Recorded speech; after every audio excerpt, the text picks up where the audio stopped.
Cek, 1, 2, tes. Yuk kita mulai.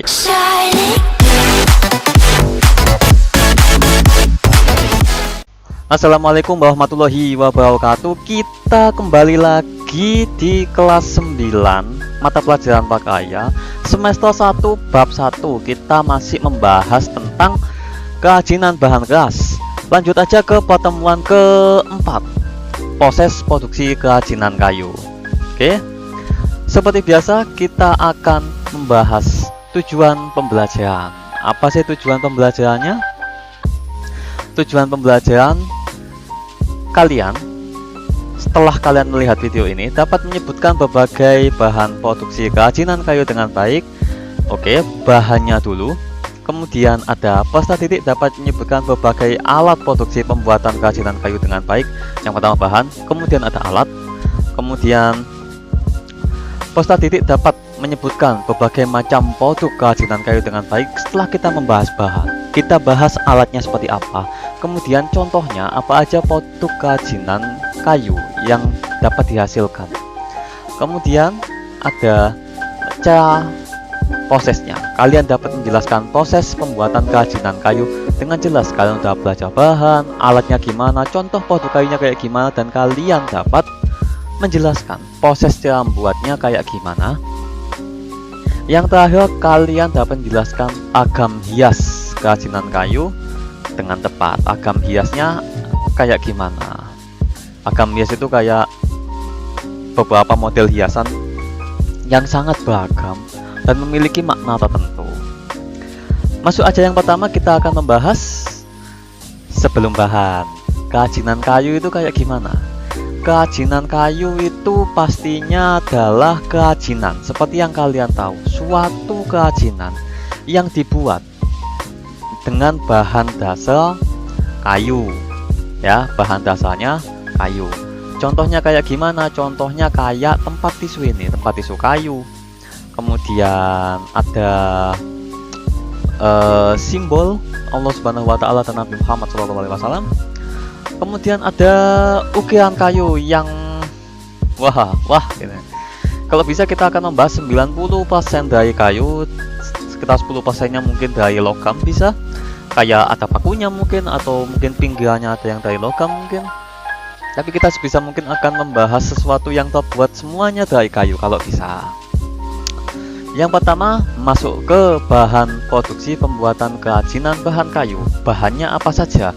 Yang pasti berbagai jenis kayu. Kalian mau menggunakan yang mana saja itu terserah kalian, itu bebas. Pastikan kalian sesuaikan dengan fungsinya. Kalian mau membuat kayu mahoni, itu boleh. Kalian mau membuat kayu jati juga boleh. Kalian mau membuat kayu lame juga boleh. Albasia pun juga boleh. Pastikan kalian menggunakan kayu yang sesuai dengan apa yang mau kalian buat. Contoh, kalian mau membuat koyok meja atau mungkin almari, kalian mungkin akan menggunakan jati kalau mau yang lebih kuat, atau mungkin akan menggunakan kayu mahoni kali buat fungsi yang lain, atau mungkin lebih murah daripada kayu jati. Nah, sesuaikan dengan itu dan kondisi keuangan kalian. Kalian mampu nggak membeli bahan itu kemudian dijual dengan harga yang lebih tinggi? Apakah laku ataukah enggak? Pertimbangkan semuanya dengan baik, kemudian pilih bahannya dengan baik. Yang kedua ada lem kayu. Fungsinya pasti jelas, untuk menempel, untuk ngelem, atau untuk melekatkan antara kayu satu dengan kayu yang lain. Kalian bisa menggunakan lem, atau kalian mau menggunakan paku, atau kalian mau menggunakan kayak pin kecil dari bambu. Ini merupakan paku tradisional yang digunakan agak lama. Kalau kalian punya kakek atau nenek yang mungkin punya teman tukang, itu dulu tidak menggunakan paku tapi menggunakan kayak pin bambu kecil dimasukkan di antara kayu yang satu dengan kayu yang lain gitu. Paku pin kecil gini berbentuk kayu dari bambu, macam-macam. Kemudian ada cat kayu. Cat kayu dengan banyak warna untuk finishing, jadi kalian mau mewarnai kayunya, atau kalau kalian tidak mau urat-uratnya tertutup oleh warna kayu, kalian bisa menggunakan klitwal. Ini untuk memperjelas atau lebih menonjolkan serat-serat yang ada di kayu itu. Contohnya kayak yang ada di bawah sini ini. Nah, kan lebih kelihatan jelas urat kayunya. Berikutnya kita membahas alat produksi pembuatan kerajinan bahan kayu. Habis kita bahas bahan, kita bahas alat yang digunakan. Apa aja? Yang pasti gergaji. Kalian tahu kalau gergaji ini pastinya sangat dibutuhkan untuk memotong kayu sesuai dengan ukuran yang kalian butuhkan tentunya. Kemudian ada pahat untuk memahat menjadi bentuk lukisan atau ukiran tertentu. Atau ada adiknya yaitu cukil. Ini fungsinya kurang lebih sama dengan pahat, tapi dapat digunakan untuk mengukir dengan lebih detail lagi di sini. Ada palu, nggak usah dijelaskan palu untuk apa, untuk memukul paku pastinya ya. Ya nggak usah dijelaskan karena kalian pasti sudah tahu apa itu palu. Kuas, nah kuas fungsinya untuk ngecat, jadi bisa untuk ngecat, untuk pelito juga bisa, atau bahkan hanya untuk membersihkan kayu sebelum kalian ngerjakan kerajinan itu. Kemudian ada amplas. Nah, pastikan kalian untuk menghaluskan permukaan dari kayu itu agar sebelum finishing, agar hasil kalian lebih optimal. Sebelum kerajinan juga bisa diamplas dulu, kemudian dipotong biar lebih halus demi keamanan kalian juga boleh. Setelah itu kalian amplas lagi sebelum finishing agar lebih halus, kemudian kalian cat atau kalian pelito. Ada mesin bubut. Mesin bubut itu kalau kalian yang belum tahu, mesin bubut ini digunakan untuk memahat, bukan untuk memahat ya, untuk bubut. Jadi kayak kalau kalian mau membuat vas, nanti kayu akan dipasang di sininya dalam bentuk balokan gini ya. Mungkin kalau vasnya ukuran kecil kali di sini kan, kalau kayunya kalian letakkan di sini mungkin bisa segini, atau mungkin juga bisa agak panjang segini. Kemudian ini akan dinyalakan, nanti kayu akan berputar di sana, kayu akan berputar di sini. Nah, kemudian kalian potong, mau menggunakan ini untuk sebagai pemotong juga bisa, atau ini hanya untuk ganjel aja, ini untuk tadah, untuk alat pahat kalian ditaruh di atasnya. Plek. Kemudian kayu yang berputar ini nanti kalian pahat dikit-dikit, nanti akan membentuk suatu potongan yang melingkar di kayu itu. Contohnya dapat kalian lihat di YouTube biar lebih jelas cara menggunakan mesin bubut itu kayak gimana.